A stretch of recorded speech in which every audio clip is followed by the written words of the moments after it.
Because I got a gavel, I need to bang it. Calling this meeting to order for the Public Library of Cincinnati and Hamilton County. Molly, can you do a roll call? Yeah. Ms. Allen? Here. Mr. Harding? Here. Mr. Hendon? Here. Ms. Conan? Here. Mr. Olson? Here. Ms. Redden? Here. We have no public comments, is that correct? Do we have anyone signed up for public comments? None? Then I turn it over to Paula Grimheater for her report. Thank you very much, Diane. I'm just going to take my mask down while I speak so you can all hear me. I am Paula Bremheger, the Eva Jane Romaine Coombe Director, and starting off on my report, doing a little bit of an update on the main library renovation, the public art project in particular. So as part of our main library plaza renovation, we are working to transform the plaza and engage public residents and visitors in outdoor programming with the library as the destination in the urban core. As part of that plan, an art installation will help create a strong anchoring presence as a unique and iconic work on the public plaza that invites interaction and delight from audiences of all ages. We are working with local nonprofit organization Artworks, some of you may know them, to procure this public art with Artworks in the library, crafting an RFQ, which served as a call to artists. 144 submissions were received, and Artworks narrowed that field down to 30. Library staff from marketing, public safety, and facilities reviewed these 30, along with design professionals, that's the architects and also the landscape architects from the main library project. Community representatives from a handful of agencies that represent various cultural organizations and partners were invited to participate, and trustees Redden and Allen were also involved in the review. Artworks provided review results, and the design team, Molly DeFosse, the library's chief finance and facilities officer, Liz Miller from Artworks, and I did the interviews with several artists and collectively selected the final 3. They are Osman Akan, a Turkish-American based in New York, who focuses on modular artworks, incorporates reflective materials, natural and artificial light. Blessing Hancock, owner of Skycroom Studio in Arizona. Her art focuses on expressing site specifically and transforming that site through various variations in light, shadow, and color. And Jen Lewin, who produces artwork which is tech-based, interactive, incorporating changes in light intensity and color, as well as orientation of pieces of art. She has installations that are featured in a variety of places, including the Blink 2017 Festival. Many of you know that from downtown Cincinnati. The proposals from the finalists will be submitted here in mid-December. The design finalized in February, March 2022. And the installation planned for, we say the end of 2022, but it could be closer into 2023. Also want to mention, I did a State House visit. Government Relations Coordinator Elaine Fay and I attended the Cincinnati Chamber's State House Reconnect, and that was in Columbus, mid-November.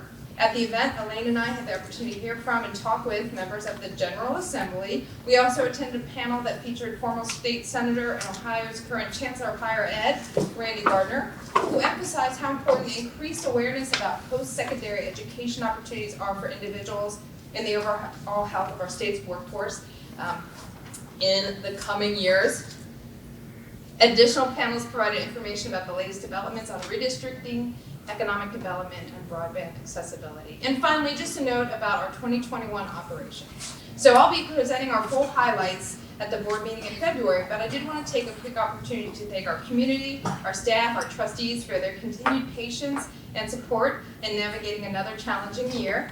Please note that our library remained open for in-person service, adding hours per week at several of our smaller facilities. So at this point, most of our facilities are open at least 52 hours a week, up from 44 pre-pandemic, and the 2 locations that are not quite there will be in January 2022. Drive-through service at 3 locations, and adding service on Sundays by opening these and other drive-throughs. So just a note about what we're doing, and of course, a little off script, but we are here at our fabulous new Deer Park branch. We're going to hear from the manager in a little bit, but thanks to everybody for all of their hard work here. This is a fantastic facility, and if you don't mind me taking a moment of personal privilege, anybody who's watching or is in attendance or could not be in attendance today, but please come by and see what's going on here at Deer Park. It's fabulous. That ends my report. Thank you, Paula. Now we're going to have Mr. Hendon with the Facilities, Finance, and Audit Committee. Thank you. Facilities, Finance, and Audit Committee met on November 29th in Reading Branch Library. Committee Chair Robert Hendon, committee members Nadine Allen and Gregory Olson, along with Board President Nadine Cunningham Redden, were in attendance. Staff members Paula Bremheger and Molly DeFaso were all in attendance. There's a recommendation of the committee that the board take the following action. Main library project update, South Plaza and mezzanine demolition. Confirm the following change order to modify the skylight GMP for current construction. It's a purpose for additional stair beam for $115,677. Authorize the EJ Romaine Crew Director to modify the current agreement for current construction by a GMP amendment for the South Plaza and mezzanine demolition.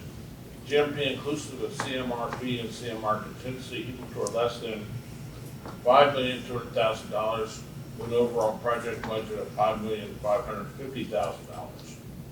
The elevator replacement work is ongoing. This is scheduled to be completed on April 2022. North Plaza work is almost complete with the exception of the wall along Prior Alley. The skylight installation is expected to be complete at the end of December.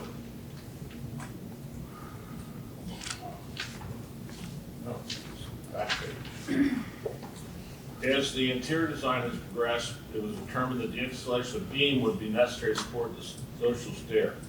The most logical course is to install beam during the skylight work while the crane and the dance floor are in place. Wall Hills Branch accessibility. Confirm the following change orders to modify the Wall Hills GMP for mega construction. Required retaining wall for lower level door in the original building, $42,362.10. We worked on fire suppression system for Rona's flow test, $59,952.02. The walls in the addition are almost complete. The structural steel is being installed. We continue to work with mega construction to minimize necessary change orders. The library recently learned of an issue related to the sprinkler system. The system was designed based on what is now considered a erroneous flow test. In order to accommodate the accurate flow test results, the piping and current design is being upsized to function properly. In addition, a previous identified issue related to the need for a new retaining wall existing the current building has been identified. The project remains within overall budget. Massillville Branch, authorize the EJ and the main code director to modify the current agreement with the mega construction by a GMP amendment for the Madisonville Branch lease. Build out. GMP inclusive of CMR fee and CMR contingency equal to or less than $2,200,000 with an overall project budget of $3,300,000. Library is expected to take possession of the shell in early January, so construction can begin. Mega construction finalizing the GMP is expected to be presented at the board meeting for approval. Now, facility master plan and planning for 2020, FMP status of current projects. We've made excellent projects in the second full year of the FMP and through the third year of additional funding, levy funding. Excuse me. The Energy Retrofit Project 2020, the Preschool branch replacement.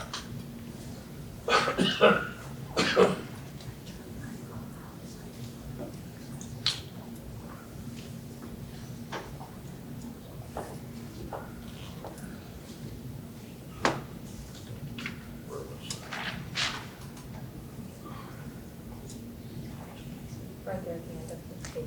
Yeah, Preschool branch replacement. Lost my place.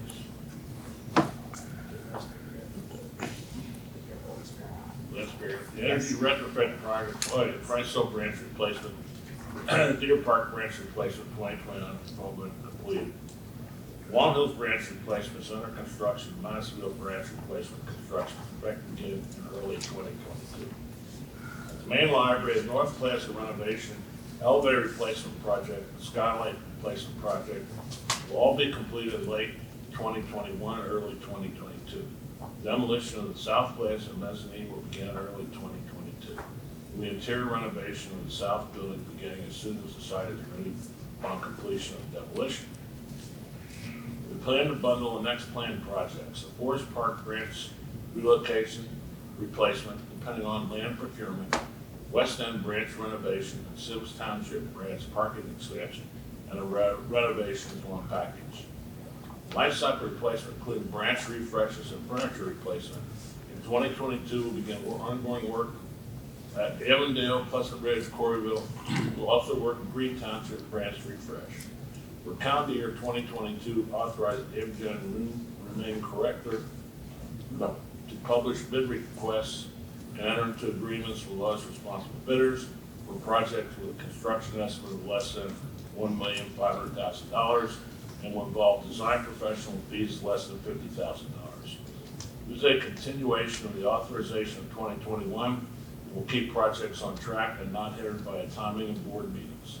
All bids were reviewed by the chair of the Finance, Facilities, and Audit Committee and reported to the next board meeting. 2022 through 2027, grants, replacements, and renovations.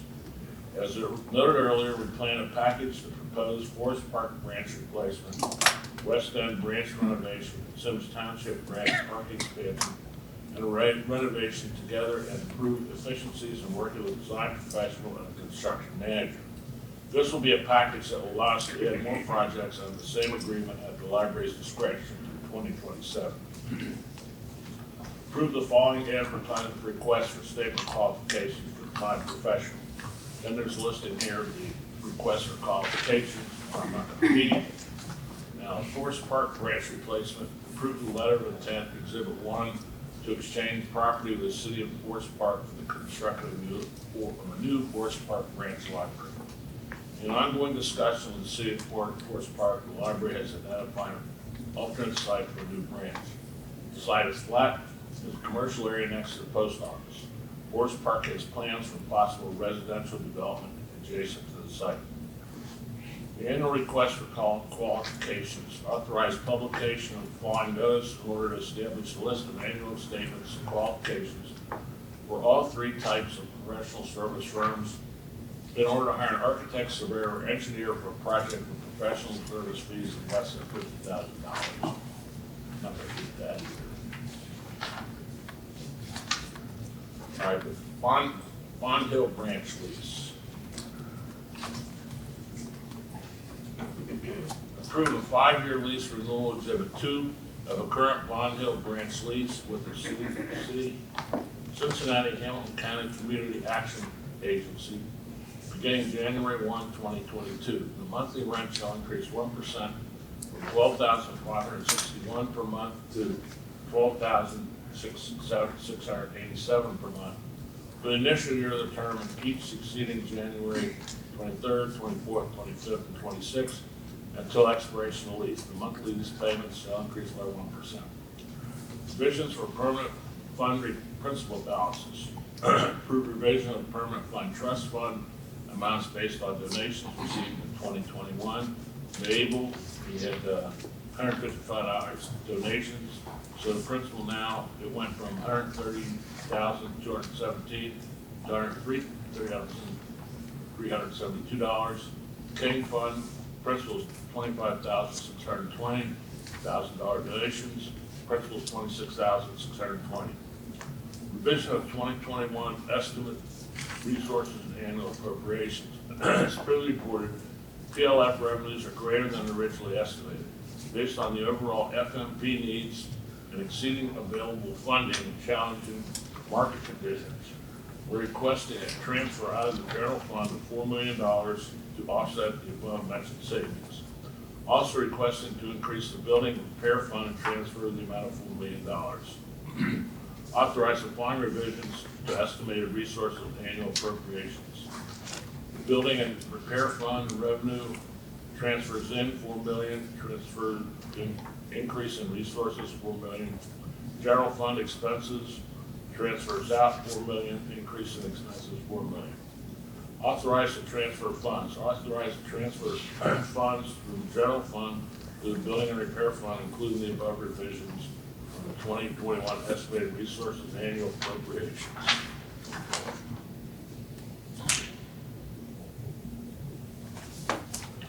Right. 2021 annual appropriations. Authorize revision of general fund of the CARES Act grant fund appropriations as needed from now until the end of the year in order to close out the funds for 2021. Any revisions made will be reported to the board in February 2022. 2021 unencumbered balance.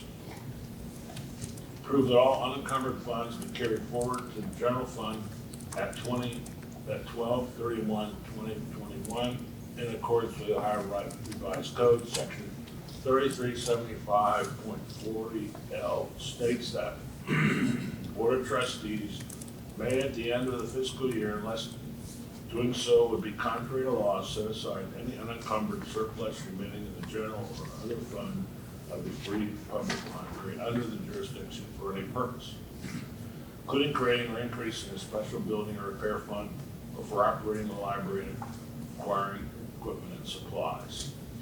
We're anticipating an encumbered balance of approximately 21 to 22 million to carry forward to 2022. This includes an operating contingency of $1,750,000, representing the allowable 3% of the budget, and approximately 19.25 to 20.25 million available for operations in 2022, which equates to slightly more than 2 months of operating expenses.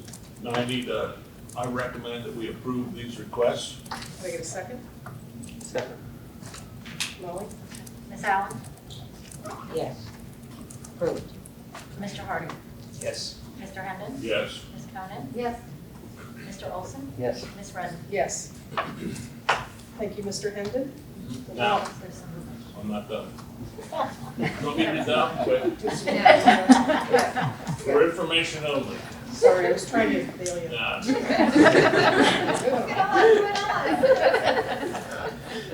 I'm gonna be tired. I only have about 4 more pages. For information only, American Library's 2021 Library Design Showcase. The Preschool Branch project was recently recognized in the American Libraries magazine for Rebirth After Disaster. The article noted that renovation improvements made to the branch, including a photograph. Overall, there were 11 branches noted in the showcase. Deer Park Branch. The branch is set to open to the public on December 10th. There will be several punch list items to complete. The front door opening day is a temporary solution until the permanent door is received and installed. We anticipate additional change orders as part of completion. These, along with a summary of the overall project, were reported in February 2022. Price Hill Branch accessibility. We're working on final closeout documentation with a few remaining punch list items. As previously reported, the library is named as a claim filed by Imbus Roofing on Justin Construction. Recently, this claim has been stayed due to agreed upon arbitration by the 2 parties. The Hamilton County Prosecutor's Office continues to monitor the case on behalf of the library.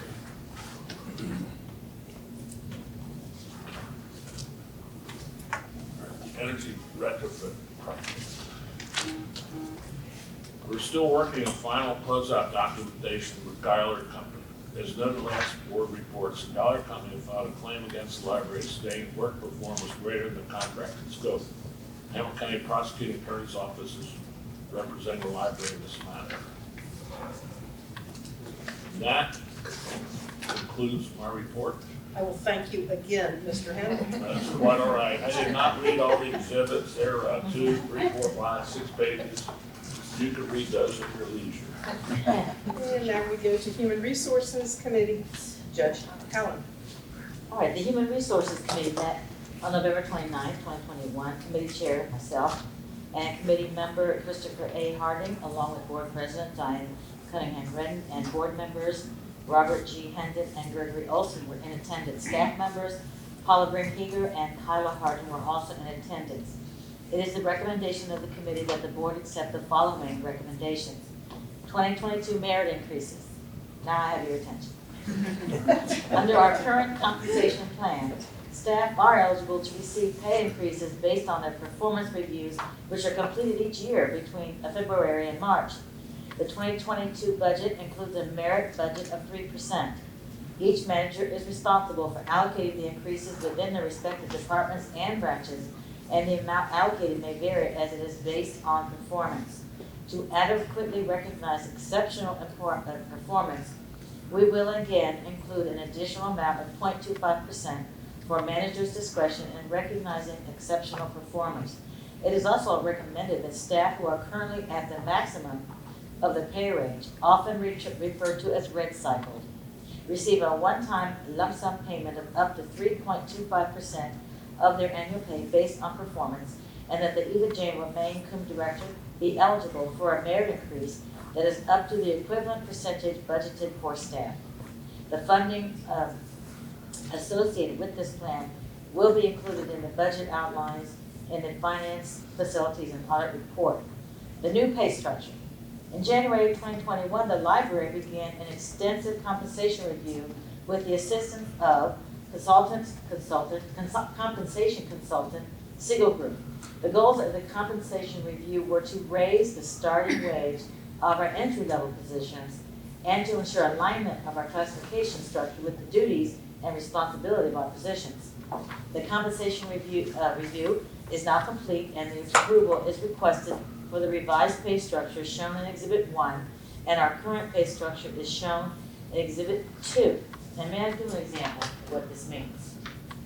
Just for example, the person who is at grade 1, actually there are 15 grades that are possible in the library pay structure, and there are 3 levels: minimum, midpoint, and maximum. I looked at what a grade 1 person is now making and what they would be making if this proposal is adopted. And that would mean a $3,700 raise on an annual basis. I thought that was something good news to hear. Parental leave policy. A top organizational priority for 2021 has been to invest in staff and to recommend policies and practices that acknowledge and appreciate the needs of staff. In alignment with this effort, we are recommending the addition of a paid parental leave policy. The policy would provide for 4 weeks of paid leave at the staff member's approved weekly hours. This leave would be paid at 100% of a staff member's hourly pay rate and would be separate from any other PTO. I think that stands for paid time off or sick time. We are requesting approval of the proposed paid parental leave policy as shown in Exhibit 3. The parental leave guidelines are available in Exhibit 4. At this time, I'm going to ask the motion to accept the report. Second. Molly, could you do a roll call? Ms. Allen? Yes. Mr. Harding? Yes. Mr. Hendon? Yes. Ms. Koenig? Yes. Mr. Olson? Yes. Ms. Redmond? Yes. Judge Allen, if I could have a brief moment of clarification. Kyla wanted to do a little bit of an FYI to the board about the pay guidelines. Right, we We do have a have, brief pay policy that will be associated with this. right, we do have new pay administration guidelines that will be in effect immediately. We are gonna make a change to our wage and salary policy, which will become the pay administration policy in February, or that will be the recommendation in February when we bring that to you. So we will have one policy that is involved in this compensation review that will be brought forward in February. All right. So did I say something that was different than that? Nope. Oh, No, we okay. just hadn't noted that, and we wanted to make We wanted to sure make sure that people rules. knew we were gonna, it's not an incorrect policy, but now that you've approved this, we will just All move right. There are more Okay. wording changes than Yeah. anything, just to align with our. Very good, very good. You're We good will, with that, so Donna. noted. Perfect, yeah. And so now, we're gonna continue with the next. We're finished, okay. Now I'm gonna do some information only. The Eva Jane Romaine Cum Director Review Process. I need a shout out that I said that properly. After a few years of occasionally flubbing it up, so we respect all those names that are involved in that. In an effort to review the past year's performance of the Eva Jane Romaine Cum Director as it pertains to organizational priorities as well as core competencies that lead to fulfilling the vision and the mission of the library, and establish formal annual review of the director facilitated by the Board of Trustees and Human Resource Director Kyla Hardin was conducted. This review was also used to help set strategic priorities and initiatives for 2022. Diversity, Equity, Inclusion, and Culture Director. On November 14th, 2021, we hired our first Diversity, Equity, Inclusion, and Culture Director, Dr. Ashley Dees, who is here with us today, and I'm going to recognize her at the end of this report. Dr. D's background in diversity, equity, and inclusion, which shortcuts DEI, and organizational culture comes from her extensive education and committee work at Cincinnati Children's Hospital Medical Center, which included overseeing their social services division diversity and inclusion steering committee, including designing and delivering anti-bias and anti-discrimination trainings, overseeing their adolescent and transition medicine culture committee, service on the African American Professional Advisory Council, service on the Human Trafficking Workshop Group, and service on the Trauma-Informed Work Group. In the upcoming months, we look forward to aligning the leadership of Dr. Dees with the work and recommendations of our DEI consultant, Jen Ingram, and Calibrated Lenses. With that, I want to introduce you to Dr. Ashley Dees, who's here today. Hello, welcome. Welcome. Thank you. Welcome Yeah, we're to, so glad to have you here. welcome to the library. Highly anticipated. United Way and Community Shares campaign results. The United Way and Community Shares annual campaigns ended October 21st. The final numbers received from the United Way and Community Shares are United Way $1,224 and Community Shares $2,516. Staff and Retiree Recognition Program. We are in the process of planning our 9th annual staff recognition program that was postponed from last month. Our goal is to hold this as an in-person event in February. More details will be shared as the date and location are confirmed, and that concludes, that concludes my report. Thank you, Judge Allen. Next up is Operations Committee. Ms. Conan, if you would take that. Sure. All right, our featured manager today is Natalie Fields. Natalie began her career at Earlham College, where she received her Bachelor of Arts and completed her MLS at the University of Kentucky.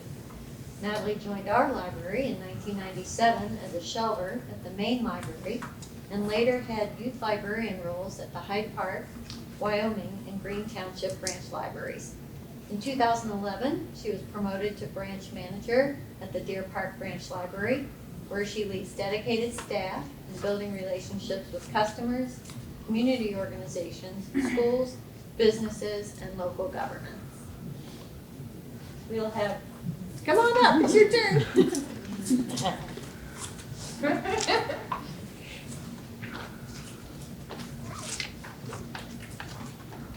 Hello, welcome to Deer Park Next Generation Library. I'm Natalie Fields. And y'all will be delighted to hear that in the 4 days that we've opened, we've had over 2,200 visitors. Wow. And so to put that in perspective, that's more than half the visits we had in the entire month of October. So this community, they avidly use the library and they use it in person. And inside this branch, as well as out in the community, the Deer Park staff and I, we intentionally communicate to every customer that they matter. And today Brett asked me to share what is it that staff and I do to connect and foster this level of engagement that you saw at the 2019 listening session and at our grand opening. So there are 16 active touch points in our community that I see regularly. And so those people and organizations include local government, schools, businesses, nonprofits, neighborhood organizations, faith communities, and city departments. And so I serve in some leadership or advisory roles in several of those organizations, but not all of them. So I'm going to use engagement with the Deer Park Business Association as a case in point of how this frequent face time builds relationships that benefit both the branch, the library, and the community. So I've been a member of the DPBA since 2011, and I've been a board member there since 2014. And so, of course, I have the opportunity to connect with local businesses at the Business Association, but we also have members there from local schools, city officials, nonprofits, and churches. So this place is just an amazing location in your group for synergy. And so it's one of the key spaces for me to listen and learn what's happening and what they need. So when I understand their goals and their needs, then I can share relevant outcomes that our branch is producing. And I can also offer ways that we can support the efforts of these neighbors. So a few years ago, at the end of a business association meeting, I do a library report, at every single meeting. The business manager at St. Savior Parish, which is one of our neighbors across the street, she stood up and she said, we don't need to create and deliver all of these programs and services ourselves. She's like, our library, they're already doing it. Like, they need us to provide them with dollars and volunteers. I said, yes, thank you. and they have. So again, just a couple of examples that have resulted from this relationship. Deer Park Roofing, they fund just so many programs for us. They love to help with celebrations, but they also funded the Wildcat Readers. And so that's a summer program where Deer Park Schools helps us to match struggling readers with library volunteers. And they have dinner and they practice math and reading through their summer months.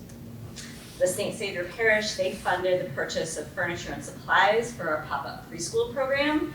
That was the last time I came and talked to you all a few years ago when we piloted that here. They heard about the pilot, it expanded, we needed more stuff. They said, yeah, we're gonna buy that stuff for you because we think it's really important to have that in this community. And the Bridge of Hope Church, when they learned all that we were doing to help with food stability here in the community, they learned that one summer there was 5 weeks that the USDA program didn't provide those meals that our kids would be out of school. And so they provided snacks during all of those 5 weeks, so we could do snacks on evenings and weekends outside of the service hours. And we were able to purchase kosher snacks for the first time because there just aren't that much in the way of kosher food items that are offered as part of the regular program. So the list of all the events and projects that we do with local groups is long, and these are a few highlights. These folks, the local businesses, the organizations, they have confidence investing in us because we regularly communicate the impact that we're making here in Deer Park and in the surrounding communities. And so before I wrap up, I do want to credit our community for the way that they show up for us. The engagement is a choice, and all of the parties have to opt in to participate. The Deer Park community came to the library board in 1948 to say, we want you in Deer Park, and here's how we can help you do that. And that wasn't a one and done gesture. In the 10 years that I've been here and worked in the community, the schools, businesses, nonprofits, neighborhood organizations, faith communities, city departments, local officials, and the library, we all regularly come together to achieve outcomes that none of us could achieve working alone. And so I really thank you for the opportunity to talk to you today. I'll be glad to answer any questions you have. I'll be here now and at the end. And I hope that you have time today to experience this wonderful space and the wonderful staff. And last of all, I appreciate your support in making this Deer Park Next Generation Library a reality. Thank you.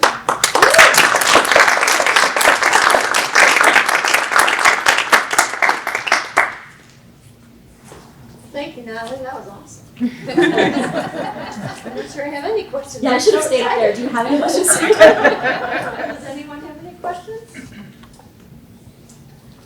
Such a great job. Thank you. We'll find you. All right. Well, a little bit more about the Deer Park Branch Library. So this 25,000 square foot next generation library, which opened last week, is the culmination of decades of service by library branch staff to the community. Service started in 1950 when the Deer Park branch opened in a newly constructed Deer Park High School as a joint investment between the Deer Park community and the Cincinnati and Hamilton County Public Library. That relationship remained strong and continued as the branch moved from the high school to the Dillonvale Shopping Center. And in 2019, Deer Park and the surrounding communities had the largest attendance of all the community listening sessions hosted by the library as part of its facility master plan process. So all pretty cool stuff. Definitely supporting what you're saying about your community here. All right. So as part of our ongoing commitment to our customers, we have revised the title and duties of the social worker position and reposted it as a resource navigator. This position will focus on engaging directly with our most vulnerable customers and working in partnership with community agencies. The resource navigator will work with human resources in assessing staff needs and suggesting appropriate training. We have an Upstander art exhibit at the Northside Branch Library. Over the next few months, the Northside Branch Library will host an art exhibit as part of the Nancy and David Wolf Holocaust and Humanities Center Cincy Upstander project. That project displays images of people who model character strength by standing up for others and their rights. We do have an OCRC claim. The library was notified via a letter from the Ohio Civil Rights Commission dated October 13, 2021, that we are responded in Derek Blessing Game versus Main Library, Public Library of Cincinnati and Hamilton County. The library worked with the Hamilton County Prosecuting Attorney's Office, which filed a response on November 9, 2021. And that's the end of my report. Thank you, Ms. Cohn. You're welcome. There were no action items, so we'll move on to the strategy committee. I want to make a notation that the previous chair was Elizabeth Lamaki and her term has expired. So this is Mr. Harding's, Christopher Harding's first time reading the report. All right. Well, bear with me if I botch any names. I try my best. The strategy committee met on November 29th, 2021. Committee members present, myself, Mr. Hendon, Mr. Olson, Ms. Cunningham, and staff members Paula Remheger and Beth Yoder were also in attendance. Strategic planning. The library's current strategic plan was published in 2017. Given the many changes in the library, the community, and beyond since that time, it is necessary to undergo a new round of strategic planning to develop a new plan that addresses the evolving needs of our community. The intent is to begin the process in the second quarter of 2022 and complete it by the end of the third quarter. Robust staff and community engagement will inform the process and will leverage the successful practices developed during the creation of the facility master plan. The scope of the work and timeline are currently in development. This new plan will focus and guide the work of the library over the next several years and incorporate other key initiatives, such as our diversity, equity, and inclusion work and our facility master plan implementation. Civic engagement. Demand continues to be strong for COVID-19 test kits, which are being offered through our 7 drive-through locations. The Ohio Department of Health is transitioning our shipments of kits to primarily over-the-counter kits in lieu of proctored kits due to data collected that overwhelmingly shows that proctoring portions of the current kits are being unused. We expect to begin offering the OTC kits in January at all drive-through locations while continuing to offer a limited amount of proctored kits through our drive-through at the downtown main library. Between April and November of this year, the library has distributed 71,000 kits to the community. The library has also continued to serve as a vaccination site in neighborhoods with lower vaccination rates. Since August, Hamilton County Public Health has vaccinated 245 individuals at clinics hosted at select branch libraries. Marketing. The marketing department is putting together plans for a public awareness campaign in early 2022 with the goal of increasing the number of visitors to our 41 locations. By leveraging a mix of digital, print, and television messages, the library will be able to reach individuals throughout the county. The library is transitioning to more robust tools to manage customer information and engage customers. A group of staff researched several vendors and determined that Patron Point and Gale Analytics would allow us better email communications and significantly more robust demographic tools. The analytics tools will allow us to learn more about our customers as well as county residents who are not yet customers, which will help staff make more informed decisions across a variety of CHPL projects. One of the first planned customer emails will be to share out a survey to customers who have not returned to the library since the onset of the pandemic to determine what, if any, would bring them back. November election follow-up and the library levy results. packets have been sent to Cincinnati Mayor-elect Apted Pureval and the 9 city council members who were elected or re-elected in November. 100% of Ohio Library ballot issues were approved in November's general election. Successful issues include 13 renewals, 1 additional, and 1 renewal with an increase. The average voter approval was 67%. Customer experience. As part of our implementation of the facility master plan, we are planning several community information sessions for early 2022 for our design projects that are in progress, including the downtown main library and Madisonville. As plans progress for our West End and Sims locations, we anticipate hosting community information sessions in those communities later in 2022. As part of our recent rollout of a customer experience framework that aligns with the principles in the facility master plan, as well as our brand identity, branch visits are continuing through the end of the year to engage staff with the framework to build understanding and alignment through CHPL. Lifelong learning and adult education. The Adult Learning Center has announced its slate of winter programs and will continue its popular Career 101 and Life 101 series. Attendance during our fall classes exceeded 1,400 for September, October, and November. 28 virtual winter classes are being offered through the ALC, including Dressing Professionally on a Budget, Drawing Birds in the Style of Charlie Harper, Graphic Novel Club for English language learners. The Winter Checkout Challenge, which challenges adults to use library resources to learn a new skill or explore a new hobby, will launch in January and run through February. Youth Services librarians met recently for a full-day planning retreat to prepare for 2022 with a focus on early literacy, school success, and preparing teens for life after high school, including career exploration, workforce readiness, and life skills. And that concludes my report. Thank you, Mr. Harding. Is I there have a a motion? question. Yes. They talked about the COVID kits. What are the differences between the kits? Sure, so one that the library offers is the Abbott testing kit that probably would be what you would see at like CVS or something if you walked in.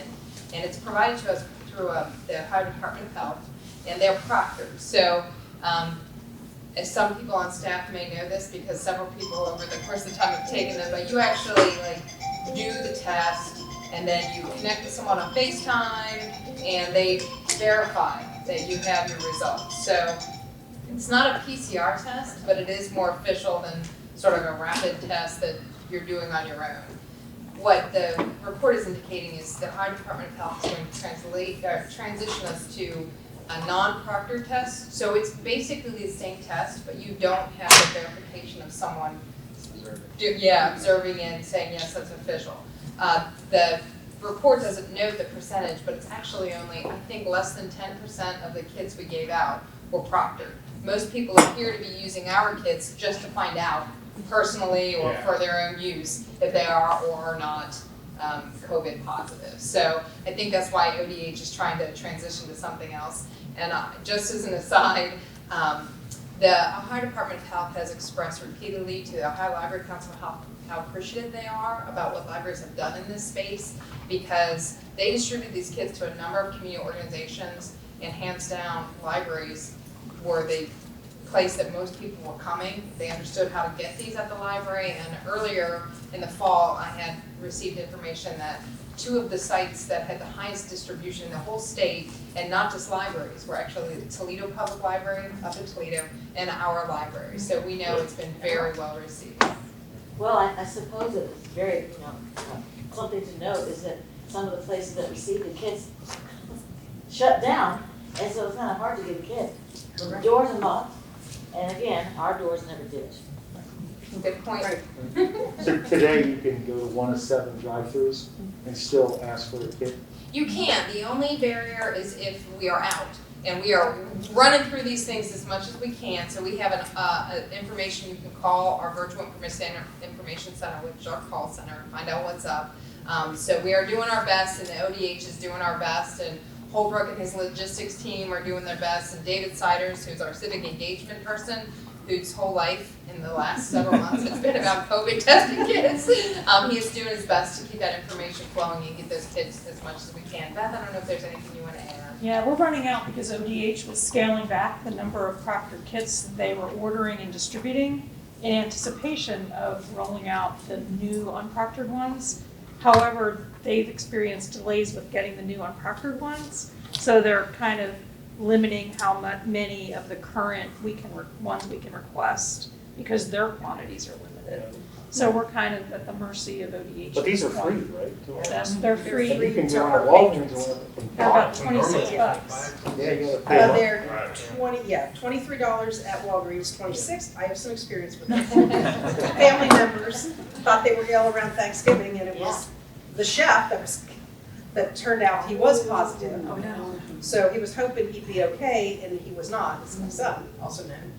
And we were out of them, so I went to Walgreens, and they were $23 at Walgreens. I saw them on Amazon at $26, and it's the same test, that Yeah, finance. it is. So you're right, you have a choice of either calling it in or just finding out. So I can see why the state is saying, hey, if people aren't using the call-in, which gets you into stadiums or many other places, then why would the state keep paying for it, you know? The other ones, I'm sure, if you just need to know. We're hoping the supply shortages are just temporary as ODH gets through this transition from the primarily proctored to the unproctored ones. Yeah. Yeah. But what a great service for the state to, Right.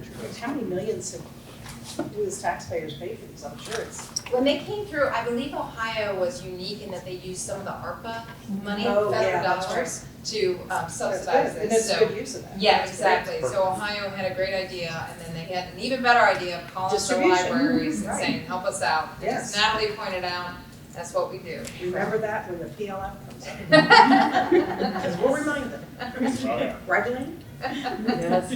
Yeah. Okay, so next up is Mr. Olson with technology. Thank you. Thank you. sir. So this is Technology Committee submitted by Holbrook Sample, Chief Technology and Logistics Officer for the library. Technology Committee is myself, Gregory W. Olson, Karen Clemens, and Monica Conan. Starts off, staffing issues mitigated. Over the summer of 2021, employment trends seen on the national level were also seen by our library, particularly in grade 1 positions. The Sorting and Materials Retrieval Department, it's SMRT is the acronym, which has one of the library's largest staff, had 17 unfilled openings. During the pandemic, SMRT has not had a significant reduction in their workload as customers have continued to place holds on materials at a demanding rate. Additionally, SMRT represents one of the most diverse staff populations in the library. To meet the demands of the work and to ensure support for equity in staffing, the library decided to fulfill its pledge to increase the starting wages of grade 1, the grade of most SMRT staff, to $13 an hour, as Judge Allen shared with us earlier in our meeting. The next week, there were increased candidate pools immediately for the open SMRT positions, leading to filling several very quickly. The increase in starting pay was separate from the compensation review, which will make the provisions even more attractive to potential candidates and fortify our efforts toward diversity, equity, and inclusion as an institution. Vacant delivery driver positions also follow the national trend. There are currently 2 positions open with limited candidates in the applicant pool. The lack of drivers means that some of the essential functions of the library, such as getting materials requested by customers to their desired pickup locations, is inhibited. The compensation review will improve what the library will offer as starting pay for the driver positions, and we will take a close look to see if that is successful. To increase the delivery driver's capacity in the short term, we are engaging with a courier service to assist with the abundance of donated materials we receive at our branch locations. Email security training. In early 2020, IT implemented software called Iron Scales to help scrutinize suspicious emails to protect against phishing, the most prevalent cybercrime that year. In early 2022, we will roll out further phishing training through Iron Scales for all staff to help protocol against this constant threat. That's the end of this report. That's good. Thank you, Mr. Olson. So now we go to the Development Committee. Ms. Cody. Great. Stacy, our Chief Development Officer, has prepared this memo, and happy to report that the library has been the grateful recipient of several gifts since October, including 2 sizable bequest distributions. The Library Foundation has been the recipient of several significant gifts as follows: the Gilman Family Fund, the Stern Family Charitable Fund, the Pickler Fund, the Dennis B. and Patricia L. Worthen Fund, and Helen M. Meyer. Additionally, the HBEW and FR Luther Charitable Foundation has renewed its support for the Discover Summer program. Several additional applications for funding have been submitted and are being reviewed.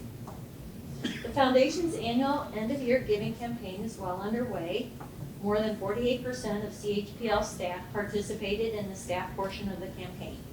The public campaign started with 28,000 mailers being sent to households across the county in November, followed up with customer emails and a blog to encourage participation during Giving Tuesday. Preliminary results show strong early growth in the number of donations received, up 38% in November. Full results will be available in late January. Thank you, Stacy. That's the end of my report. Thank you, Ms. Coleman. No action items there. No. Can I get a motion for approval of consent items, please? I move. Second. All in favor? Aye. Thank you. We have reached the end of that meeting, so I will adjourn that meeting. Because I don't get that very often. Yeah, that's right. So now we are going to start the annual meeting. Miss Allen? Here. Miss Clemens? Oh, she's not here, sorry. Mr. Harding? Here. Mr. Hendon? Here. Miss Conan? Here. Mr. Olson? Here. Miss Redden? Here. I was almost not here.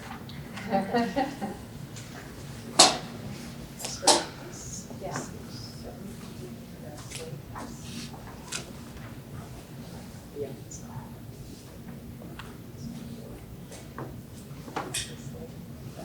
Just read this, Yeah, okay? you can just say as presented. Okay. I would like to, may I ask for a motion? Yep. Motion to approve the slate as I presented. Election of officers for 2022 will be President Karen R. Clements, Vice President Nadine L. Allen, and Secretary Diane Cunningham-Redden. Committee assignments, Facilities, Finance, and Audit, Mr. Hendon as Chair, Ms. Allen and Mr. Olson as members. Human Resources, Judge Allen as Chair, Mr. Harding and myself as members. Operations, I would chair, Mr. Hendon and Ms. Conan. Members and Technology, Mr. Olson Chair, and members would be Mr. Harding and Ms. Conan. Strategy, Mr. Harding as Chair, Mr. Hendon and Mr. Olson as members, and Development, Ms. Conan as Chair, Judge Allen and myself as Development. So we need a motion. So moved. Second. All in favor? Aye. We have to roll call that? Let's do it just to be Or safe. just for the heck of it? Yeah. Miss Allen? Yes. Mr. Harding? Yes. Mr. Hendon? Yes. Miss Conan? Yes. Mr. Olson? Yes. Miss Redden? Yes. So the next one is the Human Resources Committee. Report of the Human Resources Committee meeting. The Human Resources Committee met November 29, 2021. Committee Chair Judge Nadine Allen, Committee Member Christopher Harding, as well as Board President Diane Cunningham-Redden, and Board Members Robert Hendon and Gregory Olson were in attendance. Staff members Paula Bremheger and Kyla Harden were also in attendance. It is the recommendation of the committee that the board take the following action: appointment of fiscal officer and deputy fiscal officer, and appointment and salary of the Eva Jane Remain co-director. Appoint Molly DeFosse, Chief Finance and Facilities Officer, as fiscal officer. The board shall approve a stipend of $5,000 annually for the duties of the fiscal officer to Ms. DeFosse. Appoint Alicia Sanders, Senior Financial Analyst, as Deputy Fiscal Officer. Ms. Sanders receives no additional compensation for serving in this capacity. Continue the appointment of Paula Bremheger as the Eva Jane Remain co-director at an annual base salary of $245,211.20 for 2022. Do I need a motion? So I move. that we accepted, that we approve Thank the you. recommendation. Mr. Olson seconds. Okay. Roll call? Ms. Allen? Yes. Mr. Harding? Yes. Mr. Hendon? Yes. Ms. Conan? Yes. Mr. Olson? Yes. Ms. Redmond? Yes.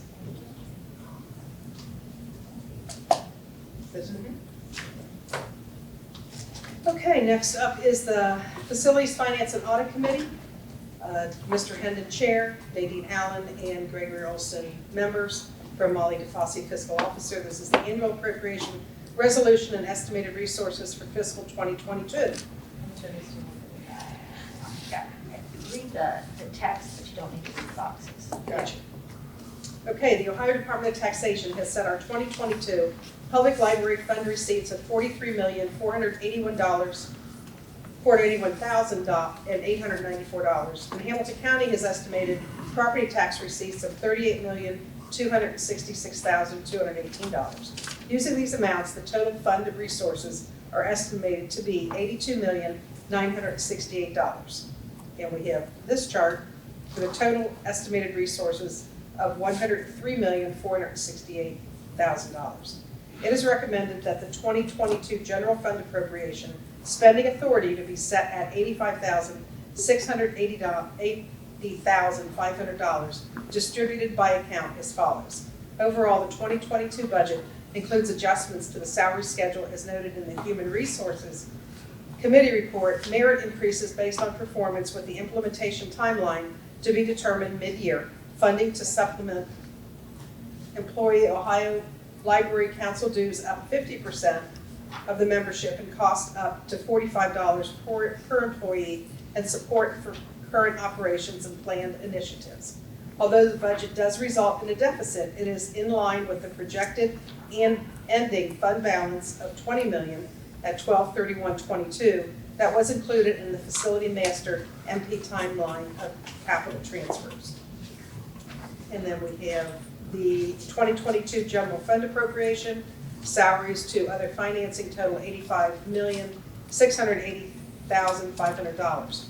In addition to the general fund, estimated resources and appropriations have been prepared for special revenue, capital, and permanent trust funds. These recommendations, plus unencumbered carry forward balances for all funds, are detailed in Exhibit A and summarized below. Trust fund principals, a total of $6,773,599 are excluded from permanent fund balances. The special revenue and permanent funds appropriations include routine spending as well as appropriations from the Armstrong Fund to be used as necessary in working towards our supporting staff morale, support the community engagement process, both which may include the purchase of refreshments, and to supplement the tuition assistance plan. It is recommended that the board adopt a resolution to provide for expenditures during the fiscal year ending December 31, 2022. The resources of the library shall be appropriated at the fund and object levels outlined in Exhibit A. Upon approval by the board, this information will be submitted to the Hamilton County Budget Commission as the library's 2022 annual appropriation resolution and certificate of sources available for expenditure.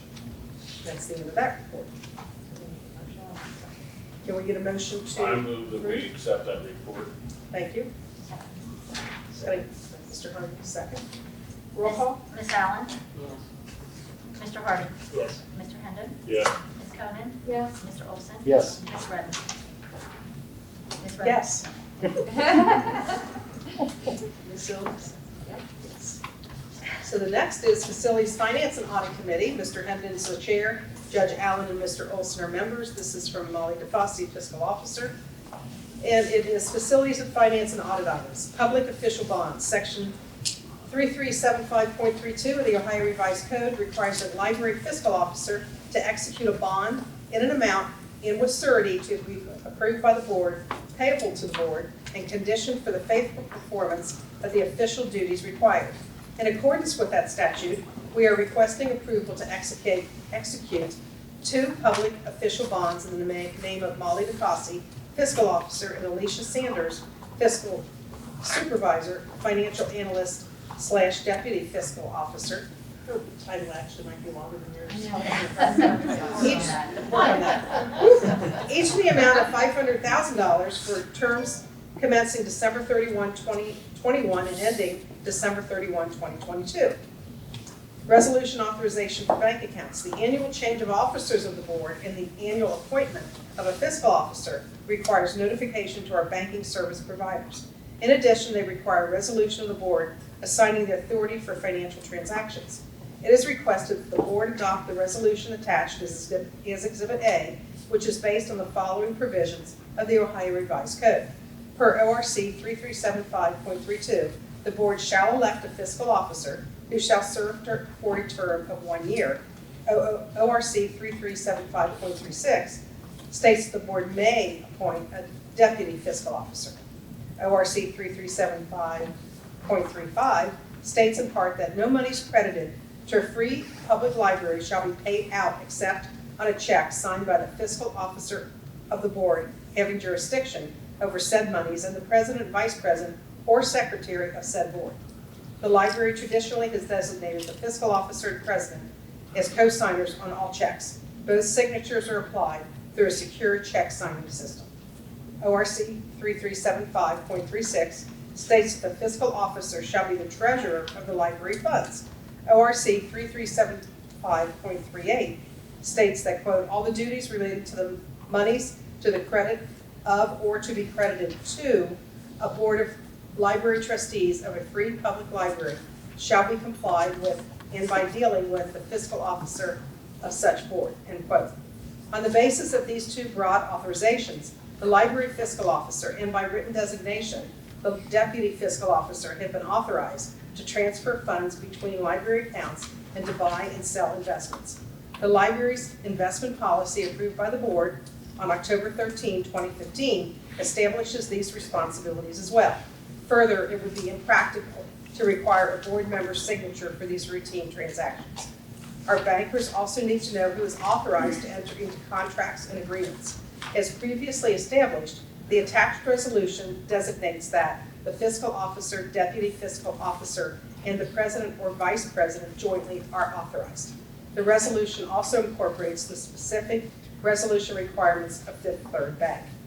Finally, the proposed resolution states that Eva Jane Romaine, co-director or fiscal officer, is authorized to sell donated stock.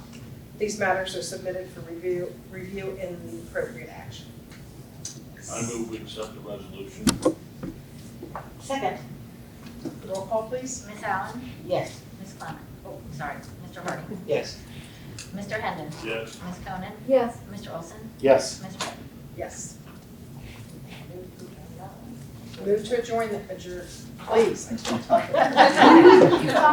yeah. So we got I thought I was the only one that had problems. so We need to now, talk a lot. Okay, so now we're going to have a meeting of the member of the Yeah. CHPL. yeah, yeah. I'll do roll call real quick. Okay. Ms. Allen? Present. Mr. Harding? Here. Mr. Hendon? Here. Ms. Konen?